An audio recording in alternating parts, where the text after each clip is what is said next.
ये खबर उस फ्लू यानी इन्फ्लुएंजा वायरस के बारे में है जो पूरे देश में कोविड की तरह ही तेजी से फैल रहा है। और खतरनाक बात यह है कि जो लोग इस फ्लू से इन्फेक्टेड हो रहे हैं उन्हें सांस लेने में तकलीफ हो रही है, उनके सीने में दर्द हो रहा है और लगातार 2-2 हफ्तों तक खांसी हो रही है। और आप में से शायद बहुत सारे लोगों को इस फ्लू के बारे में पता होगा क्योंकि देश के ज्यादातर राज्यों में लोग इससे इन्फेक्ट होने की शिकायत दर्ज कर रहे हैं। लेकिन किसी को ये समझ में ही नहीं आ रहा है कि आखिर हर साल होने वाला ये सीजनल सर्दी जुकाम इस बार आखिर इतना खतरनाक क्यों हो गया है। इस H3N2 वायरस की वजह से देश में अब तक 2 लोगों की मौत भी हो गई है और लगातार बैठकें हो रही हैं। ये जो फ्लू है ये काफी हद तक कोविड से मिलता जुलता है और जिन लोगों को कोविड पहले हो चुका है उनको ज्यादा नुकसान पहुंचा रहा है। इसीलिए अगर आप अपने परिवार को इस फ्लू से बचाना चाहते हैं तो ये खबर आपके लिए बहुत ज्यादा जरूरी है। लेकिन सबसे पहले आपको ये समझना होगा कि ये जो इन्फ्लुएंजा वायरस है ये आखिर होता क्या है। इन्फ्लुएंजा वायरस यानी H3N2, इसको आप किसी बीमारी या फिर एक तरह के फ्लू के तौर पर ले सकते हैं जो RNA वायरस की वजह से होती है। अगर मैं आम बोलचाल की भाषा में कहूं तो मौसम बदलने पर जब लोगों को सर्दी जुकाम होता है तो इसके पीछे इन्फ्लुएंजा वायरस को ही वजह माना जाता है। इन्फ्लुएंजा वायरस यानी फ्लू, इसको हम 4 कैटेगरीज में डिवाइड करते हैं। 4 कैटेगरीज हैं A, B, C और D। अभी देश में लोगों को जो फ्लू हो रहा है वो A कैटेगरी के वायरस का एक सब टाइप है।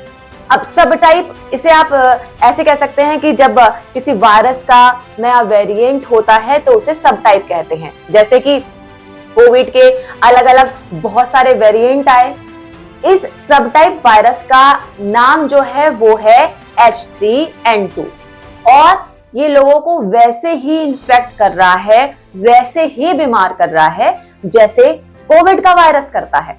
और इस फ्लू में कई खतरनाक लक्षण भी देखे जा रहे हैं, जैसे कि इससे संक्रमित होने पर लोगों को सांस लेने में तकलीफ हो रही है, सीने में दर्द हो रहा है, लगातार कई दिनों तक खांसी हो रही है और इस दौरान गला बैठ जाता है जिससे आवाज नहीं निकलती।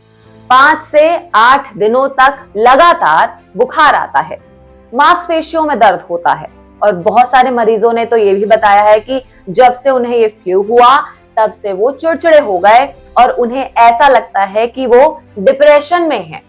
जरा सोचिए ये कितनी खतरनाक बात है कि एक वायरस आपको शरीर से भी तोड़ रहा है और आपको मन और मस्तिष्क से भी बीमार कर रहा है, आपको वो मेंटली भी इफेक्ट कर रहा है। और इसकी वजह से लोगों के होंठ और चेहरे कई बार नीले पड़ जाते हैं और डिहाइड्रेशन के साथ फेफड़ों में तकलीफ बढ़ जाती है जैसा कि कोविड में होता था। और अभी बहुत सारे मामलों में लोगों को इस फ्लू की वजह से हॉस्पिटल्स में भी भर्ती होना पड़ रहा है। वहीं Indian council of medical research यानी कि ICMR का कहना है कि जिन लोगों को ये फ्लू होता है वो जल्दी से ठीक नहीं होते और जिन लोगों को पहले से कोई बीमारी है या जिन लोगों की उम्र 50 साल से ज्यादा है, ऐसे लोगों के शरीर में ये जो वायरस है वो खतरनाक तरीके से प्रहार करता है। इस सब के अलावा ये जो वायरस है 2 और वजहों से काफी ज्यादा घातक है। कौन सी है वो 2 वजह? पहली, ये वायरस कई दिनों तक शरीर में रहता है जिसकी वजह से ऐसी पुरानी बीमारियां फिर से सक्रिय हो जाती हैं जिन्हें आप पहले कंट्रोल कर चुके होते हैं। और दूसरा, ये वायरस भी कोविड की तरह ही एक व्यक्ति से दूसरे व्यक्ति के शरीर में ट्रैवल कर सकता है।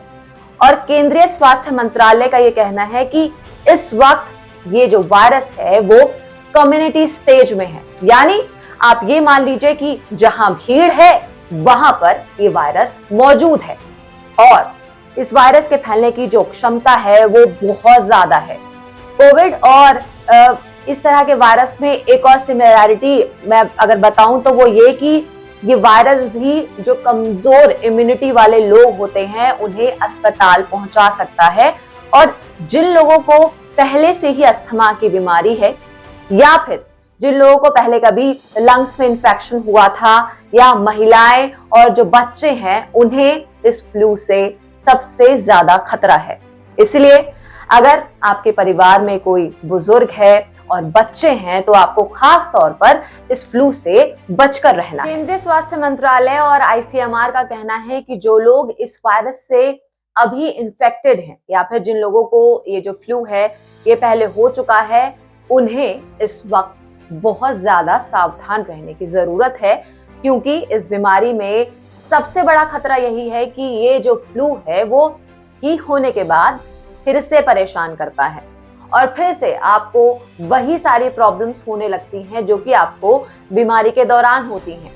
यानी ये फ्लू एक बार में ठीक नहीं होता और ये बहुत ही जिद्दी किस्म का फ्लू है। आईसीएमआर का ये भी कहना है कि इस फ्लू से बचने के लिए आपको वही करना है जो आप कोविड से बचने के लिए करते थे, यानी आपको भीड़ भाड़ वाली जगहों पर जाने से बचना है, सार्वजनिक स्थानों पर मास्क लगाना है, फ्लू होने पर खुद को दूसरों से अलग रखना है, हाथों को रेगुलरली साबुन से बार बार धोना है और सबसे इम्पोर्टेंट, आपको खुद का डॉक्टर नहीं बनना है।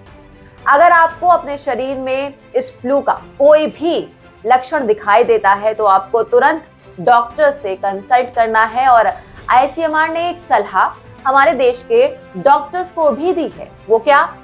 आईसीएमआर ने कहा है कि इस फ्लू में डॉक्टर्स को तब तक अपने मरीजों को एंटीबायोटिक्स दवाइयां नहीं देनी चाहिए जब तक उन्हें इनकी जरूरत ना हो, क्योंकि इससे मरीजों को गंभीर बीमारी में और ज्यादा परेशानी हो सकती है। इसके अलावा इस वायरस को कोविड जैसा इसलिए भी बताया जा रहा है क्योंकि इसमें हॉस्पिटल में भर्ती होने वाले मरीजों में से 86% को खांसी के दौरे पड़ रहे हैं। आप सभी को यह जानकर हैरानी होगी कि ये सब टाइप वायरस कोई नया वायरस नहीं बल्कि 55 साल पुराना है और ये वायरस भी पूरी दुनिया में चीन और हांगकांग से ही फैला है और साल 1968 में इसकी वजह से दुनिया में 10 लाख से ज्यादा मौतें हुई और हांगकांग में ये वायरस कोविड की तरह तबाही लाया था और तब इस फ्लू को वहां पर हांगकांग फ्लू भी कहा गया था। यहाँ पर समझने वाली बात एक ये भी है कि इस फ्लू को सीजनल फ्लू माना जाता है, लेकिन बहुत सारी स्टडीज ये कहती हैं कि जिस तरह से अब सीजन्स जो है वो खत्म होते जा रहे हैं और एक महीने में हम सर्दी और गर्मी दोनों को देख रहे हैं, दोनों एक साथ पड़ रही हैं, तो ये जो फ्लू है ना ये भी अब सीजनल नहीं रह गए हैं बल्कि ये अब साल के पूरे 12 महीने आपका पीछा करते रहते हैं।